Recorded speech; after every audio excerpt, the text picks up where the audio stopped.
Bonjour à tous. Dans cette vidéo, on va faire la partie modélisation de l'exemple 7. Commençons. On veut relier une usine située en bordure d'une rivière de 900 mètres de largeur.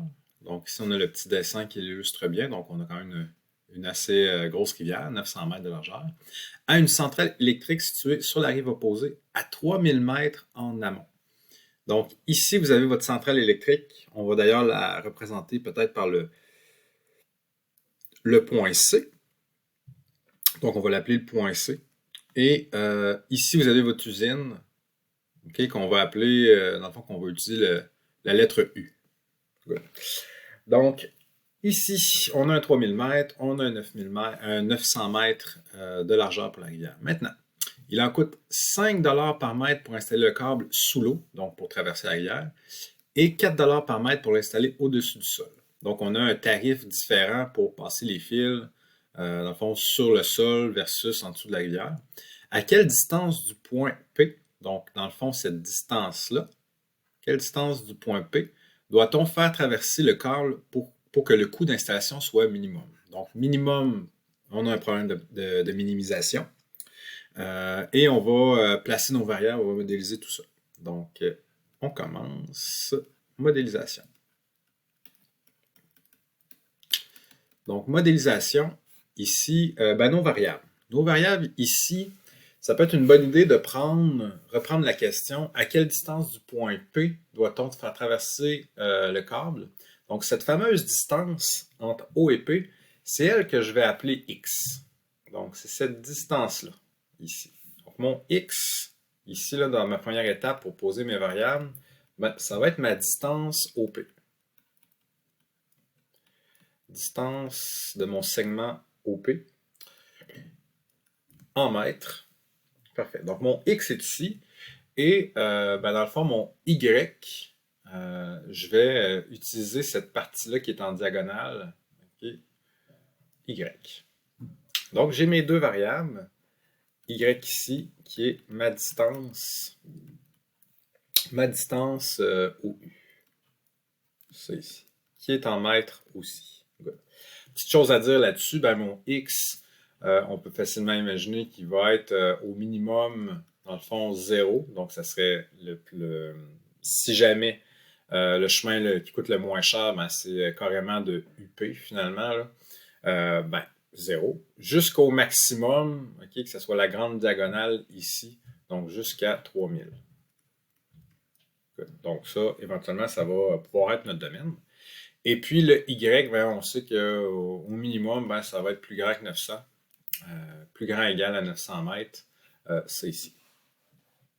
En B, maintenant, fonction à minimiser. Donc ça ici, ma fonction coût finalement. Donc j'ai un certain coût que je veux minimiser, le coût d'installation. Qu'est-ce que je vais avoir de besoin? Mon tarif ici. Okay, mes deux tarifs. Premièrement, la partie qui traverse la rivière, donc il y a une certaine distance Y, donc j'ai Y mètres en quelque sorte, et ça me coûte 5 $ par mètre. Donc le coût que ça va me coûter pour ce segment-là, et si je le mets en mauve ici, ça va me coûter 5Y. Et 5 $ par mètre, puis Y, c'est mon nombre de mètres. Même principe pour le segment qui est ici. Okay. Le segment qui est ici, c'est quoi? Comment est-ce qu'il mesure? C'est 3000 moins X. Okay. Donc, mon 3000 se partage entre la partie ici X et le restant, 3000 moins X. Et cette partie-là me coûte 4 $ par mètre. Donc, je vais avoir 4 fois ici mon 3000 moins X. Donc, ça, c'est ma fonction qui dépend en ce moment de deux variables X et Y que je veux minimiser. À minimiser. Parfait. On peut peut-être regarder sur GeoGebra pour avoir un côté un petit peu plus illustratif. Donc, ça ici, qui est mon X, mon Y, j'ai mon segment là. Et je pourrais, j'ai plusieurs cas possibles de X qui vaut 0 jusqu'à X qui vaut 3000. Ça ici. Et puis, à quelque part là-dedans, on devrait avoir notre coût minimum. Donc, notre fonction optimisée, c'est ici. Ma relation maintenant entre x et y. OK. Ben, qu'est-ce qu'on peut constater pour... il nous faut une relation entre x et y. Ce qu'on peut constater, c'est que ici, et si mettons je le mets en rouge, ben ici, j'ai un triangle rectangle, dans le fond. Et qui dit triangle rectangle, dit Pythagore. Donc on va y aller tout simplement avec Pythagore parce que x, y, ben, c'est deux côtés de mon triangle rectangle. Mon 900 mètres, ben, c'est mon troisième côté. Donc j'ai vraiment tout ce qu'il faut pour établir une relation par Pythagore. Donc ici, j'aurais tout simplement x carré plus ici 900 au carré qui est égal à y carré qui est mon hypoténuse. Donc, je vais peut-être refaire ça ici. OK, 900 au carré. Good. Et ben, ce que je veux, ça va être d'isoler mon y. Donc, si j'isole y, je vais avoir y carré qui est égal... ben, dans le fond, je vais réécrire ça dans le bon sens. Parfait. Je rajoute une racine. Je rajoute la racine. Donc, ma racine enlève mon exposant 2.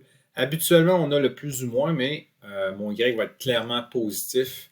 Donc, on va uniquement conserver la partie positive. Et on a x carré plus 900 au carré. Évidemment, mon 900 au carré, je pourrais le pitonner sa calculatrice, mais ça me ferait juste un gros nombre à traîner. Pour l'instant, il n'y a rien qui m'oblige à tout de suite l'écrire, là, le gros nombre que ça me donnerait là, au carré. Donc, je vais le laisser comme ça. Maintenant, en D, ben là, maintenant qu'on a notre fonction qui dépendait de deux variables, notre relation, ben je vais aller remplacer mon y qui est ici par toute cette expression-là au complet. Donc, on fait ça immédiatement.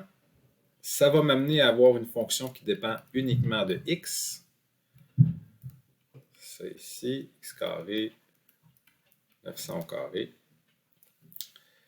plus 4 fois 3000 moins x, ici. Donc, cette fonction-là que je veux minimiser. Éventuellement, cette fonction-là, je vais vouloir la dériver dans la partie analyse. Je pourrais très bien, à ce moment-là, pour un peu préparer le terrain, distribuer mon 4 pour avoir une fonction qui va se dériver un petit peu mieux. Ça ici. 100 au carré. Et là, 4 fois 3000, ben, on va avoir 12 000. Et j'ai un moins 4 x ici. Parfait. Donc, en ce moment, ici, ben, j'ai ma fonction optimisée, entre autres à minimiser, qui dépend d'une seule variable. Parfait. Et maintenant, le domaine. Ben, mon domaine, en fait, on l'a déjà déterminé. Ben, c'était de 0 à 3000 à partir du contexte. Donc, ça ici, de 0 à 3000. Et voilà. Donc, c'est ce qui conclut la partie modélisation.